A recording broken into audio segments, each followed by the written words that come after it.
dia.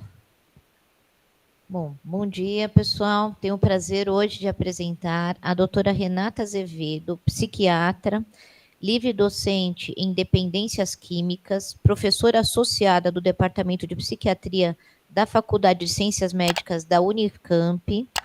Ela coordena o ambulatório de substâncias psicoativas do HC Unicamp e o programa de prevenção ao uso de risco de substâncias psicoativas Viva Mais da Unicamp. Bom, é um prazer receber a doutora Renata para falar para a gente um pouco sobre a abordagem do paciente usuário de drogas para o clínico. Muito obrigada, Renata. Bom dia, obrigada, eu que agradeço. Vou iniciar compartilhando a minha tela, depois que eu colocar em tela cheia, eu não vejo mais vocês. Bem, eu quero agradecer muito esse convite, porque esse é um tema que eu venho me dedicando, principalmente depois da minha livre-docência, que é sensibilizar, capacitar e motivar o clínico para a abordagem do usuário de substâncias psicoativas. Então, eu fiquei muito feliz com esse convite, espero que vocês aproveitem esses temas que eu vou trazer agora nessa manhã. Eu quero iniciar destacando que os médicos têm um papel central na abordagem de pessoas com problemas relacionados ao uso de substâncias. Os dados são bastante robustos em apontar que os médicos têm um papel central na identificação e tratamento de pessoas com problemas relacionados ao uso de substâncias, um papel que impacta na qualidade de vida, na redução da morbimortalidade, mas, infelizmente, as evidências sugerem que muitos médicos se sentem mal preparados para fazer essa abordagem, mal preparados do ponto de vista de conhecimentos teóricos e práticos, além de um importante estigma e de atitudes negativas relacionadas a esse cuidado. Um estigma que nós observamos que, infelizmente, tende a crescer ao longo da formação médica, ao invés de diminuir. Então, o objetivo principal dessa aula é tentar mitigar um pouco isso e motivar para esse cuidado. Então, o que nós vamos conversar nesses próximos instantes é sobre substâncias psicoativas. A gente está falando de uma quantidade bastante variada de substâncias que podem ser lícitas, ilícitas, naturais, sintéticas, produzidas com finalidades terapêuticas ou exclusivamente recreativas. É um número muito grande de substâncias, especialmente agora com a possibilidade de produção mais em larga escala, mas são substâncias que podem ser colocadas sob o mesmo guarda-chuva das chamadas substâncias psicoativas, porque tem uma via final comum de ação, que é a capacidade de atuar em área de recompensa cerebral, promovendo experiências percebidas pela maioria das pessoas como experiências prazerosas. A partir de uma experiência prazerosa, é possível que se instale um uso mais frequente, recorrente, e essa manutenção de uso com regularidade pode promover adaptações cerebrais que vão facilitar com que esse comportamento percebido como prazeroso ganhe saliência, ganhe importância frente a outros comportamentos, mantendo um ciclo de consumo, que pode, a partir de um determinado momento, ser precedido por expectativas de uso, por fissura, por aumento do espaço desse consumo na vida desse indivíduo, e mecanismos de adaptação no sentido de tolerância, aparecimento de sintomas de abstinência quando esse uso não acontece, e um novo ciclo, que é a manutenção do consumo em função de experiências negativas na sua abstinência. Então, inicialmente o uso pelo prazer presente e depois a manutenção do uso pelo desprazer da falta. Então, esse é um dos mecanismos centrais, então é importante que o clínico conheça esses mecanismos para poder explicar e orientar os seus pacientes, mas sem dúvida nenhuma que esses mecanismos estão inseridos num contexto muito mais amplo, que envolve quem é esse indivíduo, porque o que aumenta ou diminui a chance, primeiro, que ele experimente substâncias psicoativas, segundo, que essa experimentação tenda a se repetir, né, e a possibilidade de que esse ciclo se instale. Então, isso envolve aspectos biológicos, biográficos, de personalidade, a presença ou não de aspectos de saúde mental que vão favorecer ou desfavorecer esse uso problemático. O contexto também tem uma importância muito grande, desde o microcontexto familiar até o contexto mais macro-social, a disponibilidade de substâncias, sem dúvidas, e a idade de iniciação de uso também tem um papel central. Nós sabemos que o uso precoce na adolescência, ou mais ainda na infância, tem um potencial de dano muito maior no desenvolvimento desse ciclo que nós gostaríamos de evitar, que é o desenvolvimento da relação de dependência com substâncias psicoativas. Então, entender que esse conceito, com contexto amplo, individual e social, e os mecanismos neuroadaptativos são elementos centrais, é bastante importante para que a gente possa conversar com os nossos pacientes e principalmente fazer prevenção com adolescentes e prevenção secundária com adultos que já são usuários. Embora as substâncias ajam de formas numa mesma via final comum, essa é uma classificação que eu acho bastante didática e muito útil para o clínico, que divide as substâncias psicoativas em 3 grandes blocos. Ele é muito importante porque, ainda que eu não tenha uma familiaridade com aquela substância em particular, eu consigo ter uma ideia, pela classe que ela faz parte, dos principais efeitos esperados do ponto de vista clínico, do ponto de vista da intoxicação e dos riscos de abstinência. Então, essa classificação é uma classificação que eu sempre trabalho com os alunos, para que eu consiga, por algumas pistas clínicas, observar que tipo de substância foi utilizada. Então, ela divide essa ação principal no sistema nervoso central, não é uma ação única, ela pode ser uma ação múltipla, mas a principal ação da substância, em depressores, estimulantes e perturbadores. Os depressores, vocês têm aqui como exemplo mais familiar para todos nós, são as bebidas alcoólicas, mas também os benzodiazepínicos, os medicamentos calmantes, faixa preta, os opiáceos, que são um grande problema nos Estados Unidos atualmente, que já começam a pipocar aqui no Brasil, e solventes. Então, são substâncias que têm uma capacidade de não produzir depressão, porque ninguém usaria uma substância psicoativa com essa finalidade, mas elas deprimem algumas funções cerebrais, o que é expresso do ponto de vista clínico com, inicialmente, uma leve desinibição, e a partir do momento em que esse uso se mantém, há aí uma depressão mais evidente, com sonolência, sedação, também tem um potencial de analgesia, dependendo da substância. E o que caracteriza essa classe, que é o mais importante, é uma capacidade muito importante de neuroadaptação e de desenvolvimento de tolerância e sintomas de abstinência na sua retirada abrupta para quem faz um uso frequente e intenso. Então, são substâncias que, quando eu vou propor cuidado, eu tenho que avaliar o risco de desenvolvimento de abstinência, porque essa interrupção abrupta pode evoluir para uma abstinência com sintomas graves, como é o caso da abstinência alcoólica, o delirium tremens, que eu tenho que prever e tratar para que sintomas de abstinência não sejam desconfortáveis e que impeçam que o tratamento evolua. Esse segundo bloco de estimulantes, aí a nomenclatura é mais autoexplicativa, são substâncias que aceleram o funcionamento psíquico, produzindo uma sensação de bem-estar, diminuição de necessidade de sono, de apetite.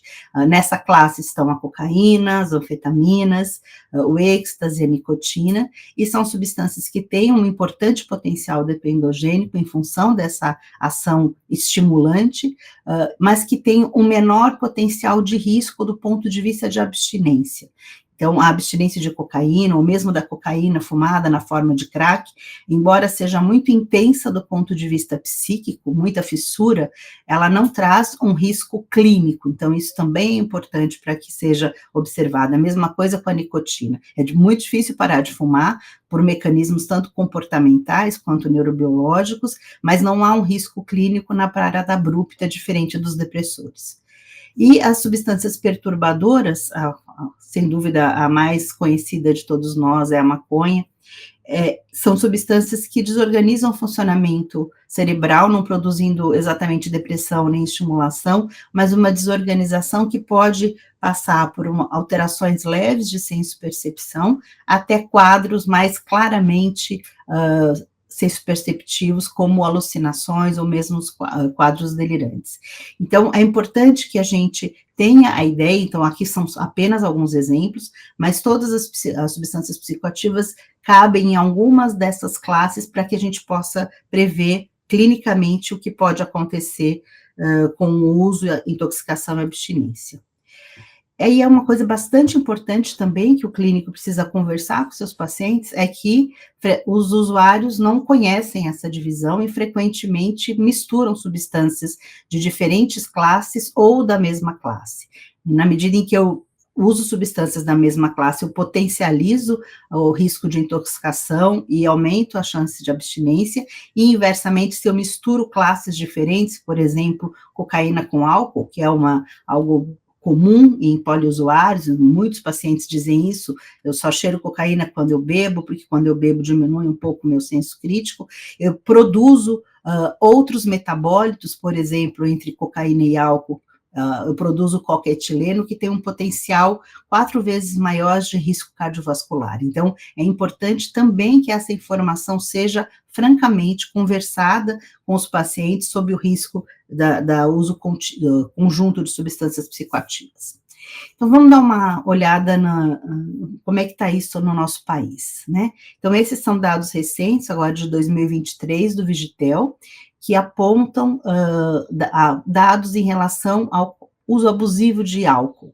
Então, vocês vejam que existe uma certa manutenção dos dados, com uma pequena subida, uma subida estatisticamente significativa, agora em 2023, ou seja, 1 a cada 5 pessoas adultas com um uso abusivo nos últimos 30 dias anteriores à pesquisa. E eu trago aqui esses dados do Vigitel para destacar algo que tem sido bastante importante, é um dado global e que se repete no Brasil, é que tem havido um aumento particularmente importante do consumo por mulheres. Então, vocês veem que há quase uma manutenção de uso na população geral, mas muito à custa do aumento do uso por mulheres, que tem particularidades clínicas bastante importantes, e que esse consumo abusivo vai precisar ter medidas especificamente dirigidas.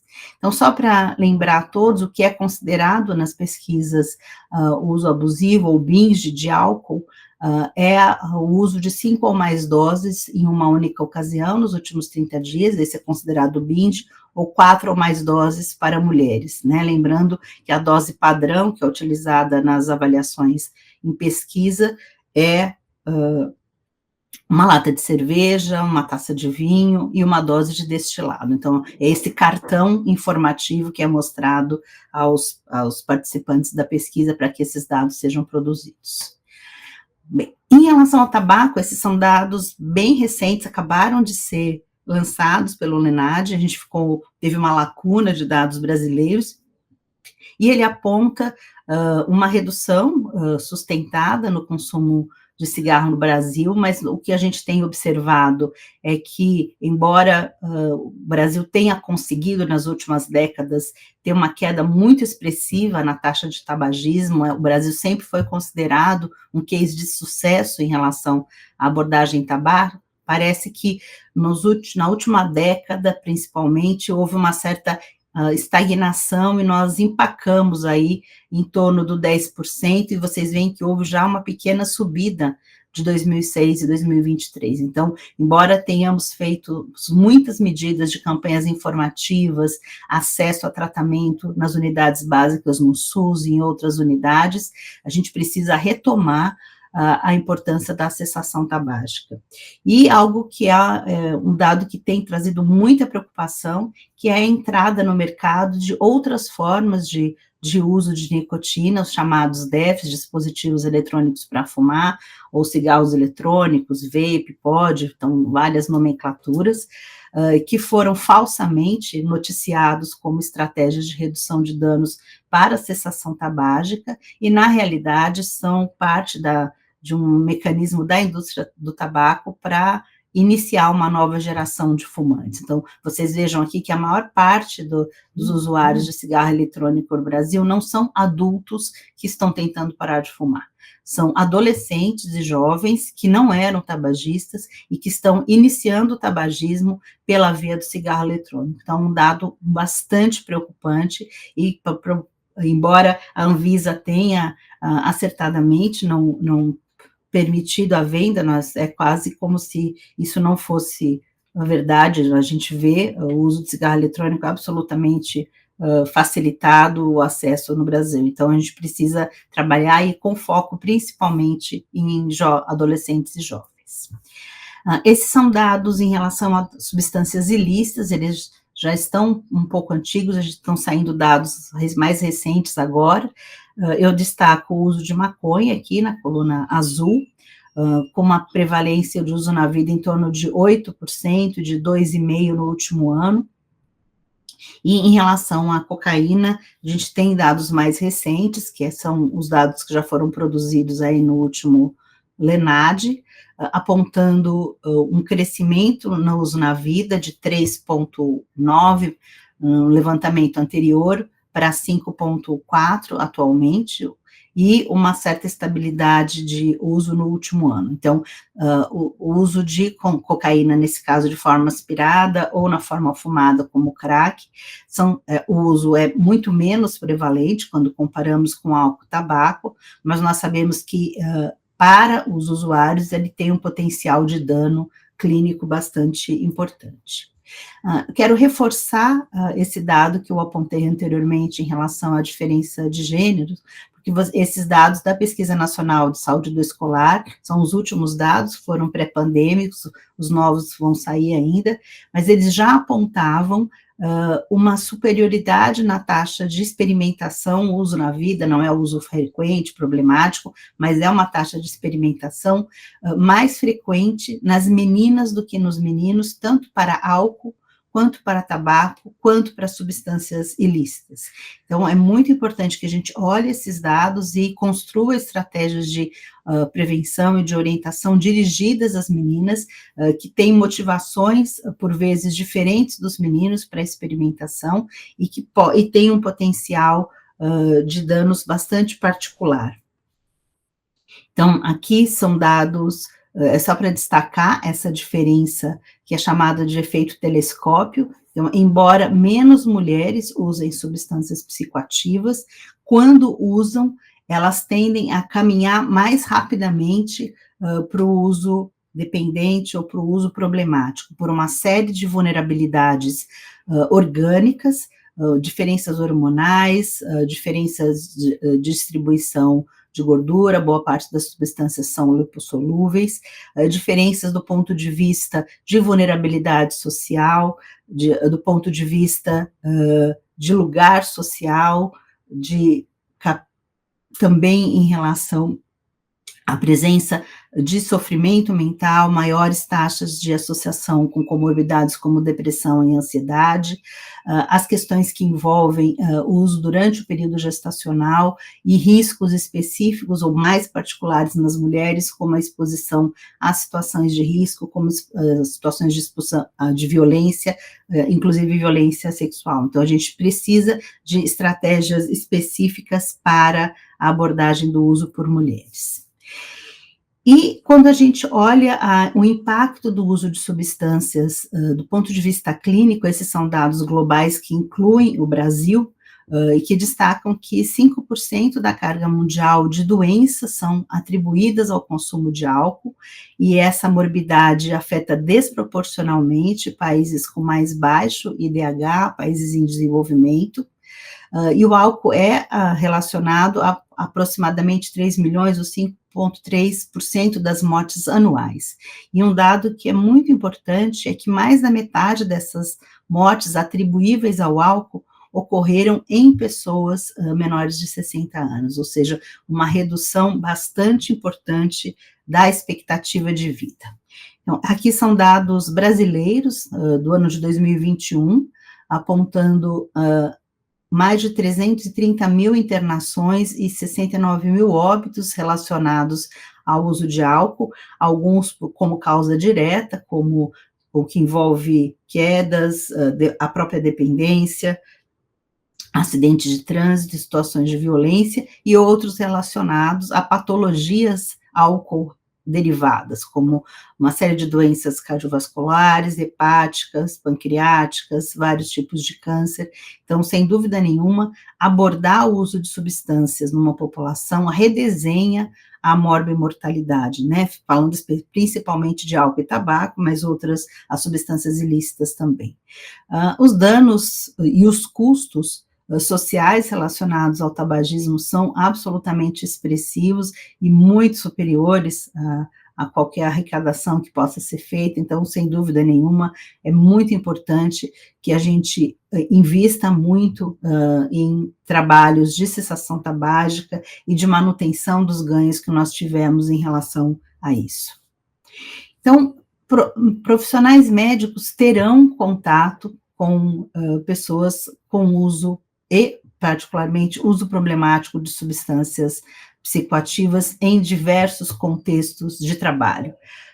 A prevalência de consumo é bastante alta e entre pessoas que usam substâncias mais pesadamente, as morbidades vão crescendo.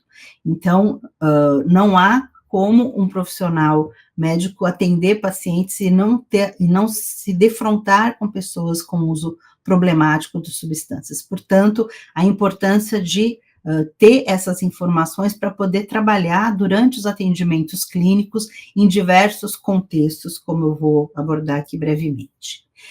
Então, esse estudo recente, ele apontou, relativamente recente, 2020, ele apontou numa amostra bastante importante, mais de 21 mil pessoas que tinham feito uso de substâncias lícitas ou ilícitas no ano anterior, e que passaram em atendimentos médicos posteriormente,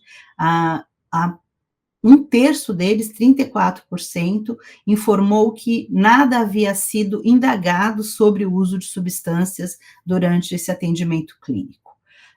44% informaram que foi feita uma pergunta, ou um tipo de screening sobre o uso de substâncias, mas apenas isso, sem nenhum desdobramento.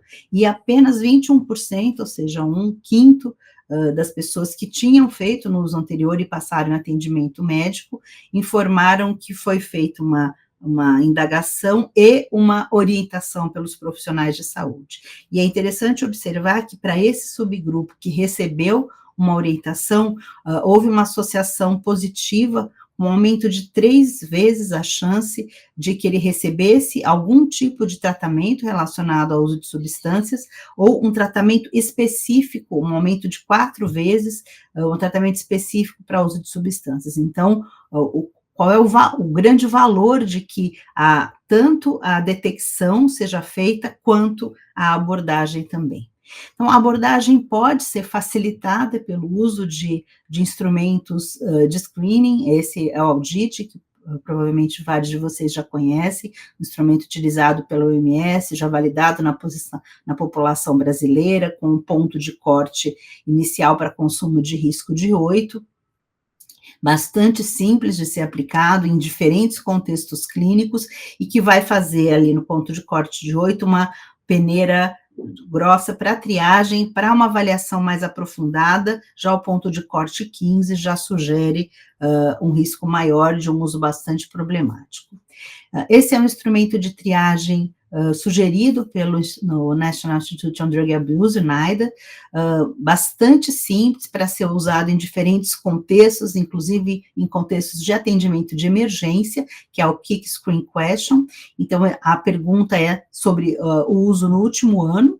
Então, o uso em binge no último ano, exatamente a pergunta que foi feita aqui no Vigitel, para avaliar abuso. Então, pelo menos 5 drinks num episódio de uso para homens e 4 no episódio de uso para mulheres, e a frequência em que isso acontece, o uso de produtos de tabaco, o uso de medicações psicoativas sem razões médicas não prescritas e o uso de substâncias ilegais.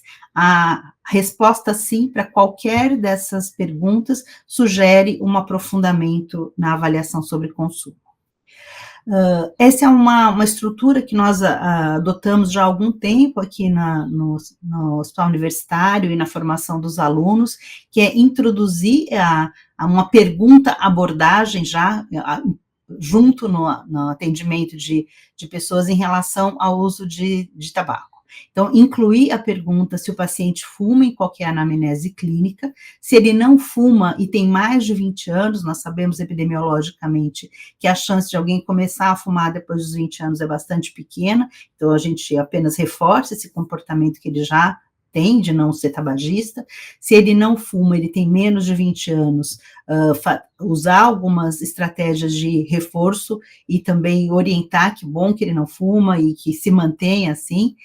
E se ele fuma, perguntar se ele tem pensado em parar de fumar. A maior parte dos tabagistas pensa em parar de fumar um dia, mas a gente precisa acoplar essa ideia para motivar que isso passe de uma ideia para uma ação. Então, se ele tem pensado, quando a gente pergunta se ele tem pensado em parar de fumar, e o paciente diz que não, o que a gente deve é apenas fornecer algumas informações para que, quem sabe, ele considere isso no futuro, e se eu puder linkar essas orientações ao motivo da consulta, eu aumento muito a chance que essa motivação aconteça. Se ele sim tem pensado em parar de fumar, eu tentar adequar as estratégias. Então, se ele já tomou alguma atitude, se essa atitude é correta, posso encaminhá-lo para tratamento ou tratá-lo, se já for possível na mesma unidade, avaliar a gravidade da dependência para o teste de Fagerson, para ver se vale a pena entrar ou não com reposição de nicotina. Então, isso é uma screening abordagem. Eu pergunto e já tomo uma conduta facilitadora. Além das informações que podem ser fornecidas por screenings, algumas informações são importantes na avaliação de gravidade. Então, a pergunta é se o indivíduo usa ou não substâncias psicoativas, sejam elas lícitas ou ilícitas, a importância de perguntar isso tranquilamente, com naturalidade, deixando claro para o paciente que é uma pergunta que tem como único objetivo levantar dados de saúde e promover a sua saúde, da mesma forma que nós perguntamos sobre uma série de outros hábitos. Então, se ele usa substâncias psicoativas, a idade de início, porque nós já vimos que quanto mais precoce, mais potencialmente danoso, padrão de uso que envolve quantidade, frequência, uso contínuo, intermitente, uso misto, policonsumo, qual é a substância de escolha, se há um uso de várias substâncias, a substância que pode ser a mais importante, provavelmente a mais problemática em relação ao uso, o que facilita ou mitiga esse uso, para a gente já ter algumas pistas de apoio, se ele já ficou sem usar, e se ao ficar sem usar é muito difícil, ou se ele apresenta sintomas de abstinência, quais são os impactos na vida, na saúde, na vida social, de relacionamentos, etc., e se ele já procurou tratamento, e como é que foram essas buscas de tratamento. Com isso, a gente vai tentar estabelecer a gravidade. Aqui são os principais formas operacionais de diagnóstico que são utilizados. A CID-11 vai iniciar a validade no Brasil apenas em janeiro de 2027, pelo que o Ministério da Saúde apontou recentemente. Então, a ideia é a gente fazer um corte aqui entre um uso não problemático e um uso que deve ser objeto de cuidado em saúde. Então, esses são os critérios operacionais que a gente tem vigentes atualmente, seja da classificação da OMS, pela CID-10 ou pelo DSM, eles têm bastante semelhanças. Então, o DSM desdobra alguns critérios. Então, para a CID, o corte dependência, a CID tem uma avaliação categorial, dependência sim, não, e abaixo de dependência do ponto de vista de gravidade, o uso nocivo. Já o DSM tem critérios que são mais dimensionais. Então, não há uma separação entre abuso e dependência, como havia anteriormente, é o número de critérios que vai sugerir um transtorno por uso de substâncias leve, que equivale ao uso nocivo na CID, leve, moderado ou grave. Há 3 critérios, leve, 5, moderado, a partir de 6, grave. Então, o que a gente deve valorizar?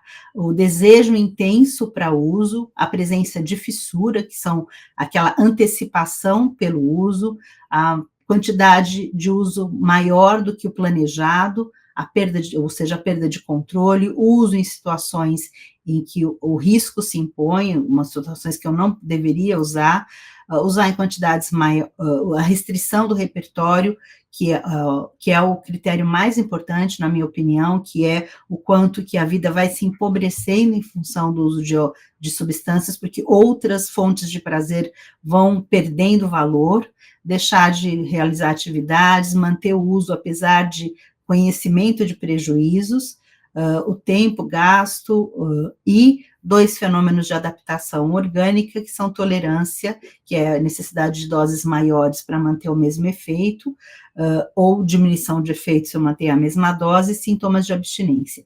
Então, a presença de 3, 5 ou 6 vão dar um nível de gravidade. Na CID, a presença de pelo menos 3 desses 6 critérios, que são desdobramentos bastante semelhantes, para eu avaliar a gravidade e endereçar um cuidado clínico.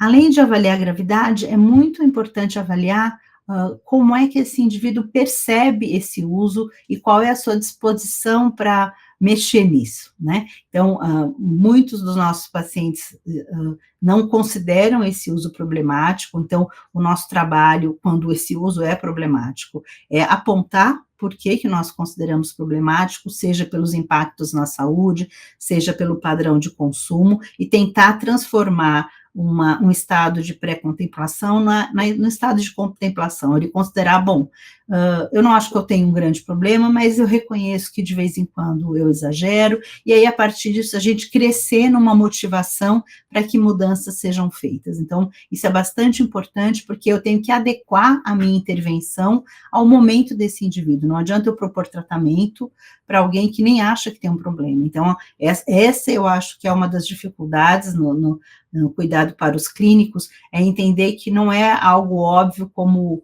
quando eu mostro um exame, o paciente entende que aquilo precisa ser mudado, mesmo assim já não é tão simples, né? Mas a gente está falando aqui de algo que envolve abrir mão de uma percepção prazerosa, de fazer uma série de mudanças de vida, e então a gente vai ter que ter argumentos para trabalhar essa mudança, e esses argumentos que eu estou tentando propor aqui para vocês como motivadores. O tratamento para pessoas com problemas relacionados ao uso de substâncias, idealmente ele deve ser composto por uma abordagem não farmacológica, então há um lugar central no cuidado do ponto de vista de abordagem psicoterápica, há diferentes linhas que podem ser utilizadas, do ponto de vista de literatura, a gente tem mais produção em terapia cognitivo-comportamental, mas não significa que outras linhas também não tenham um papel importante, porque isso também tem muito a ver com quem está buscando esse atendimento, a importância de trabalhar a motivação e prevenções de recaídas ou outras abordagens, lançar mão de grupos de mútua ajuda, que às vezes há uma certa preconceito em relação a eles, como grupos de alcoólicos anônimos, narcóticos anônimos, que não são grupos psicoterápicos, não são grupos com um psicoterapeuta,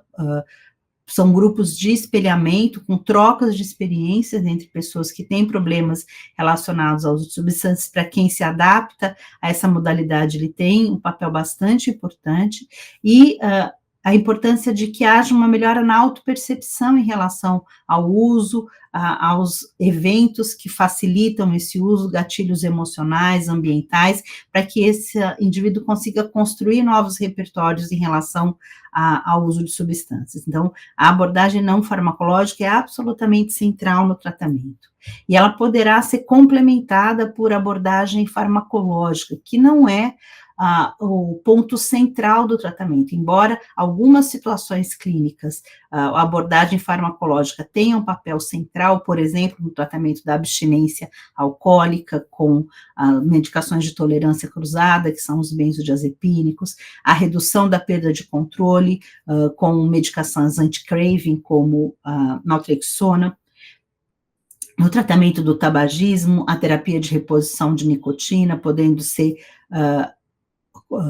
conjugada com o uso de ibupropiona, o tratamento da dependência de opioides com metadona, mas para a maior parte das substâncias psicoativas, nós não temos um tratamento farmacológico específico, à exceção dessas que eu mencionei. O que nós faremos é tratar adequadamente os sintomas de abstinência quando acontecerem, e claro, se houver uma intoxicação, um serviço de emergência, às vezes manejar sintomaticamente a fissura e a perda de controle, que podem ajudar bastante, e quando houver comorbidades psiquiátricas, principalmente depressão e ansiedade, que são as mais comuns, sim, elas poderão ser tratadas farmacologicamente, isso poderá repercutir positivamente no tratamento, mas o tratamento farmacológico não é o ponto central para a maioria das substâncias psicoativas.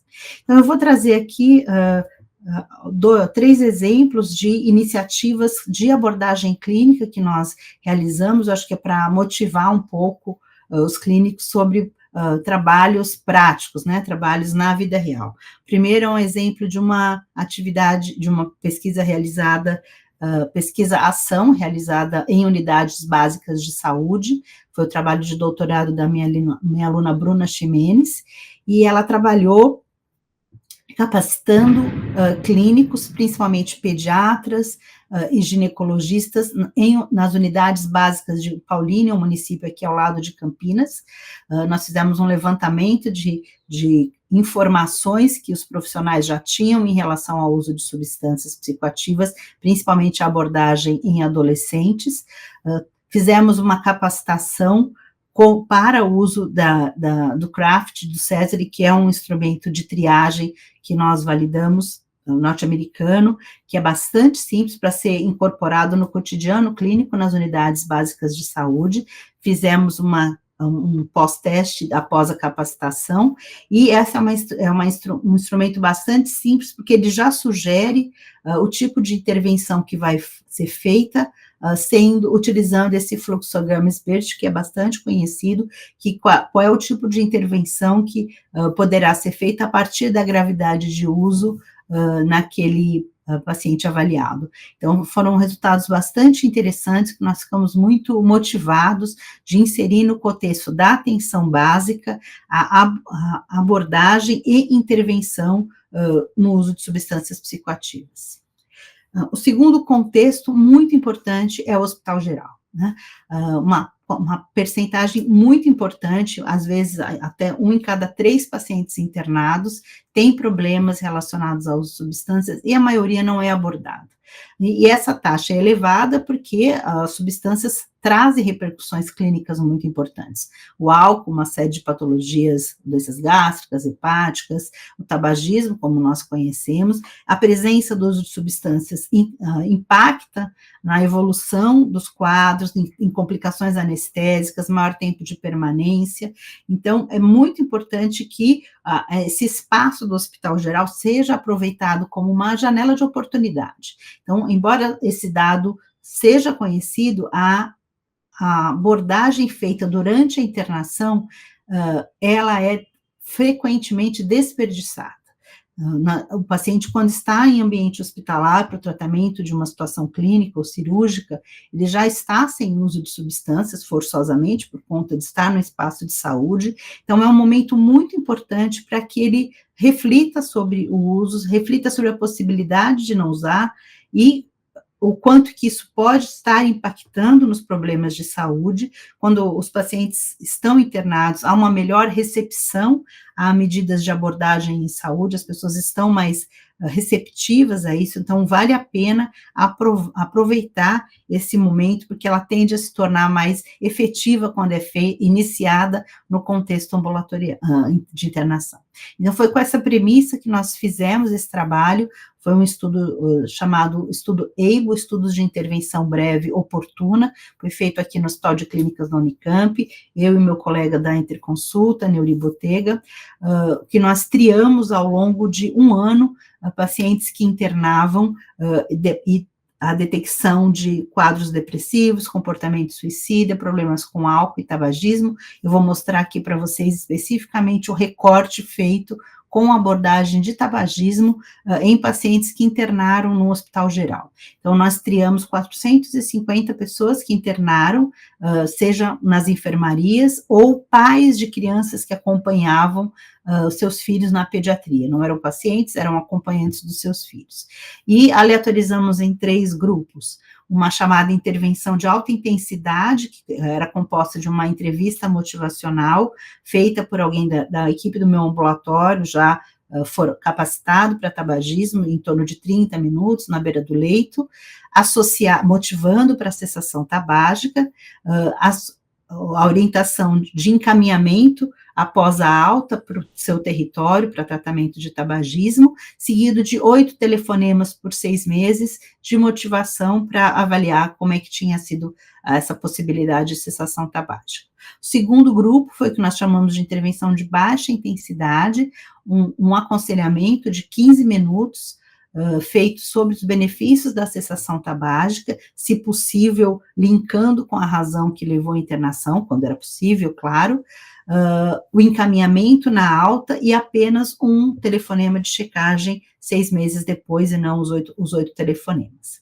E o tratamento usual era o grupo que recebia o que as enfermarias faziam usualmente, sem nenhuma interferência da equipe de pesquisa. E vejam que resultados interessantes de desfecho após 6 meses. No grupo de pacientes que internaram nas enfermarias, tivemos uma taxa de cessação bastante importante, em torno de 40% após 6 meses, mas vocês vejam que para esse grupo, a intervenção de alta intensidade e de baixa intensidade foram muito próximas.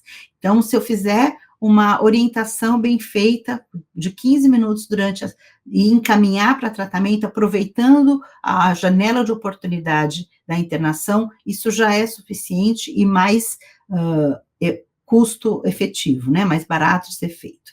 Já os que agora, entre o subgrupo de pais da pediatria, que eram pessoas mais jovens, que não estavam internadas por doenças próprias, eram as suas crianças que estavam, vocês vejam que aí a diferença foi outra. A grande diferença foi o trabalho motivacional e principalmente os telefonemas. Então, era um pediatra da equipe da pediatria que ligava para perguntar se tinha sido feita aquela conversa e como é que estava a criança, se ele tinha procurado o tratamento. Então, para esse subgrupo de pessoas que não tinham sido internadas e provavelmente tinham menos patologias, eram mais jovens, a intervenção intensiva fez mais efeito do que as outras. Então, é muito importante a gente ter essas tentativas de experiência de dados nacionais, e a partir disso, a ideia foi incorporar no cotidiano das enfermarias a abordagem dos pacientes que internam.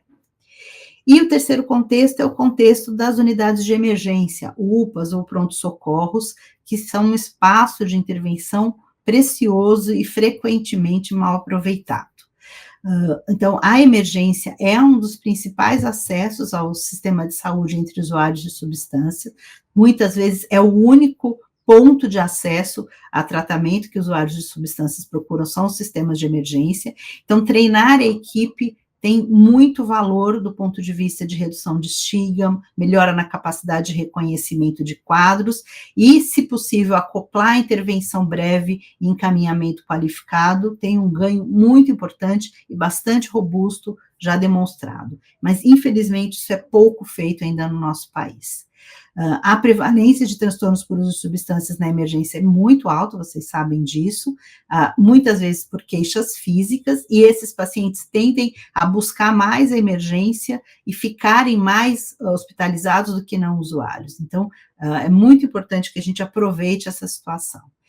Na emergência, avaliar as situações de maior risco clínico a ser abordadas, entre elas eu destaco a abstinência alcoólica, os quadros de intoxicação com alteração comportamental grave, para que eu faça uma triagem de gravidade e aborde principalmente a gravidade clínica, para posteriormente abordar o uso em si.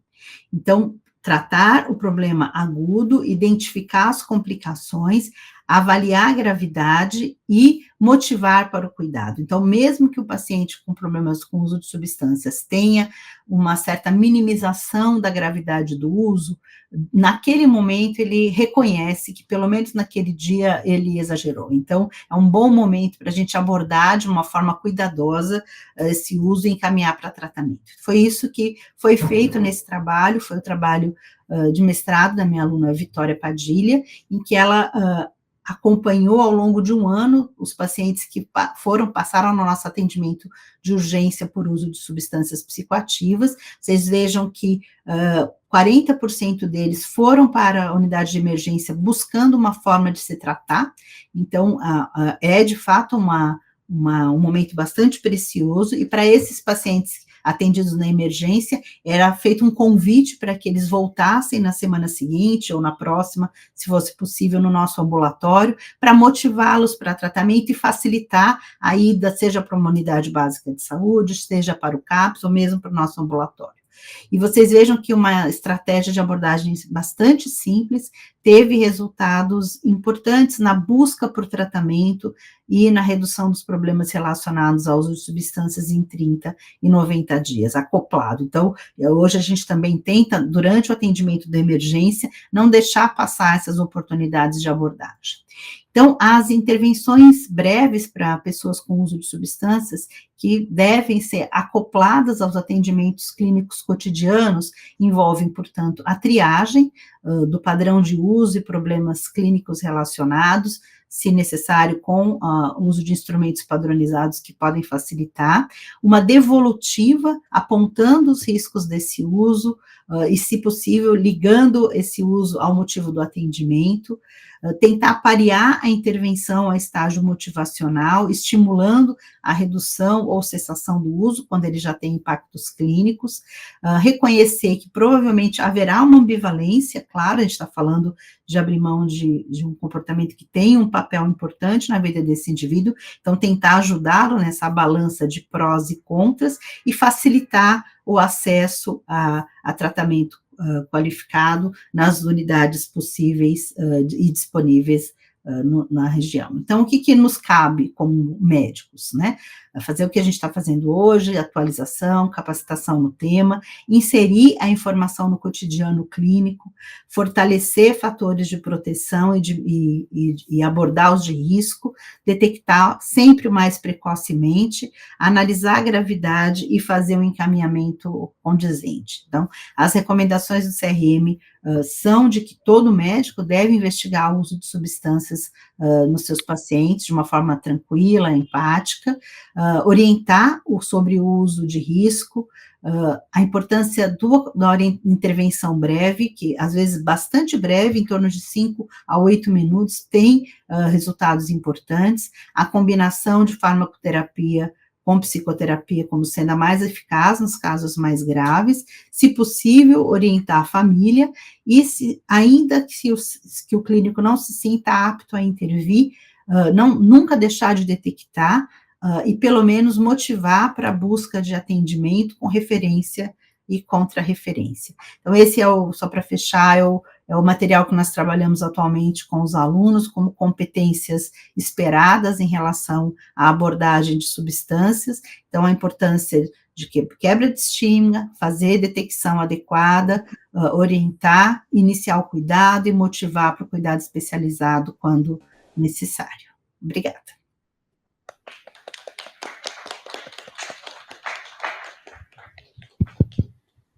Muito obrigada, Renata, maravilhoso.